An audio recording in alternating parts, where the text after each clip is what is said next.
Hello everyone, Megatronic here, and today we're going to be taking a quick look at the Transformers Studio Series 86 Voyager class Scrapper. Now if you're wondering where I got this figure from, I got him from Walmart. Apparently some Walmarts are getting the Voyager class wave. Unfortunately was only able to get 2 of the 3, so yeah, let's get right into the review. But before we do, this says 1 of 5 and there's 6. Maybe this is because of Hook and Long Haul being in the same package. Also, I didn't notice that it actually shows a construction vehicle, which I thought was funny. But enough about the packaging. We're here for the toy. Now, I do have some gripes with this figure, so I want to get the negatives out of the way first. I don't think this should have been a Voyager class. I just don't see where that is applicable. There's not much paint. The only thing I can maybe see why is because of the ratchet joint, but other figures have had ratchet joints as deluxes in the past. I don't know. I think this is an overcharge, if I'm being 100% honest. I don't really see where that extra $10 is just for the ratchet joint. I'm not trying to be overall negative. It's just, I really don't. Especially when you take into account hollow gaps on the figure and really weird looking gorilla arms that go almost all the way down to his knees, and just that doesn't look good from certain angles. And he doesn't even have a waist swivel, which normally I don't care about wrist swivel. Waist swivel is kind of where I'm like, because you could have, yes, he is an ankle. I mean, yes, but look at all that room in there. Like, this figure probably could have benefited from some of that extra articulation. You know, you could have put a waist cut there, but you didn't. No, this is a good ratchet. I mean, I have to take a lot of force just to move. But I don't know. That's my gripe. I just don't see how he is supposed to be a Voyager class compared to, like, 86 Hot Rod or 86 Ironhide and Ratchet. I just don't see it. But yeah, that's all my negative, basically. That's all my negative stuff. I am done with the negative. Let's move on to the positive. Where he is painted, it is nice, other than my little paint chip here. Nice red for the visor, nice silver for the face, nice silver details here for the chest.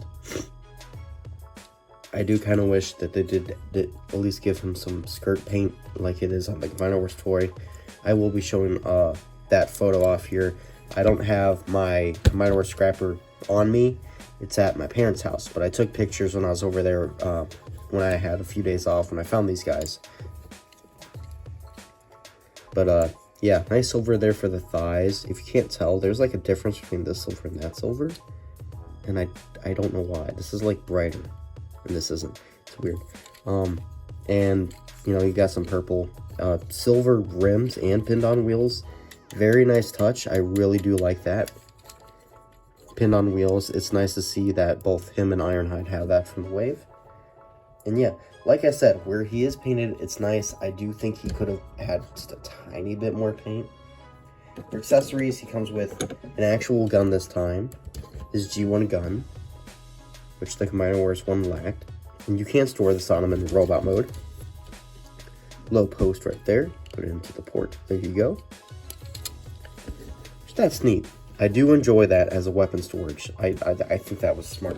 And he does come with 2 of these, which is basically just mimicking the Combiner Wars one, just that shrunken down scale and missing some details, which I will show off when we get to comparisons with him. These can combine to form Devastator's rifle, and this is almost the same height as Scrapper. I do think this gun's a little small for Devastator, to be completely honest, but hey, it's here. Now moving on to articulation. Head is on a ball joint. You don't really get much wiggle waggle because it is a box.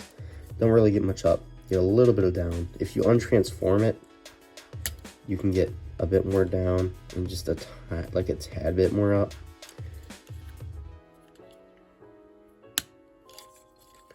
Shoulders can do the full 360. With how they're built, you do get a bit of a butterfly joint forward and back, if that's something you want to do. and then some. Shoulder swivel, 90 degrees of elbow forward and then all the way back as well. Nothing at the waist like I showed earlier.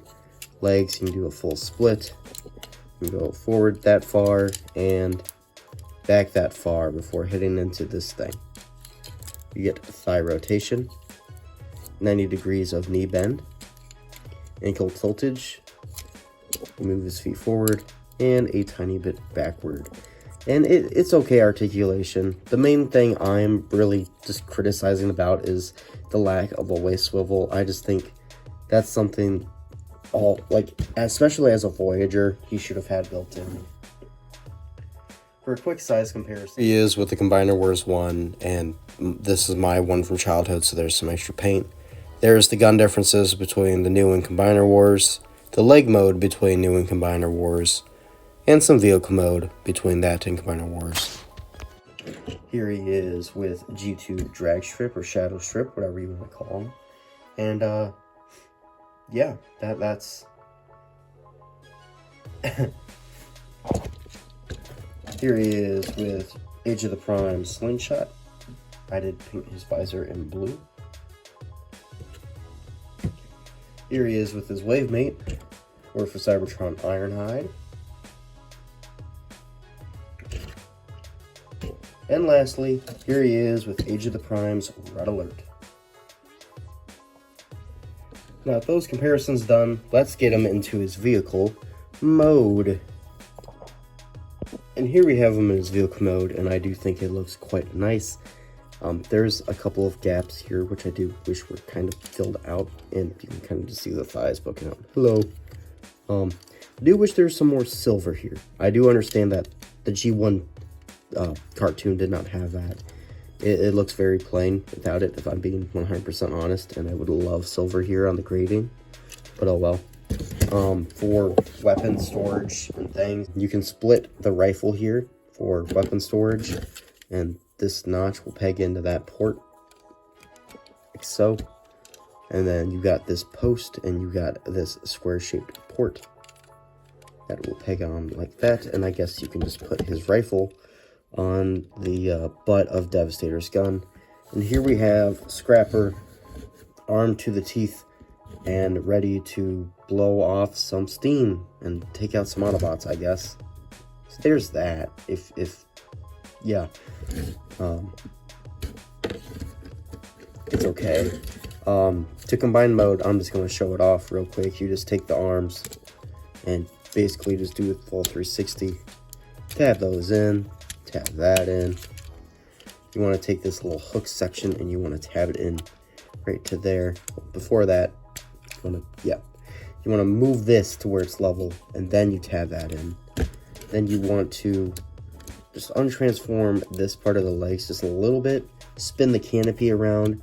2 notches here will peg into those 2 ports. Push that back all together. And here he is as a foot. And it's Devastator's foot, alright. One thing I forgot to cover, no Decepticon symbol in here. Where on the artwork, even on the artwork, it's right there. I mean, it's a nitpick. I can literally fix that within like 3 seconds, but still, I need to figure out how to put that in there, to be honest. But yeah, here he is as a foot, and we'll get to the ratchet joint, I guess. Which way do you go? Which?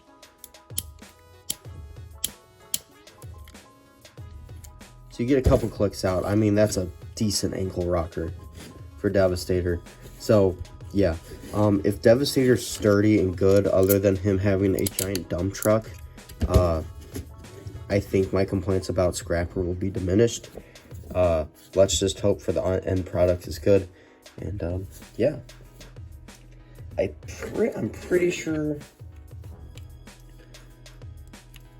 that's everything that I needed to cover. So yeah, if you guys enjoyed this review, please don't forget to like, comment, and subscribe. I'll see y'all next one. Bye.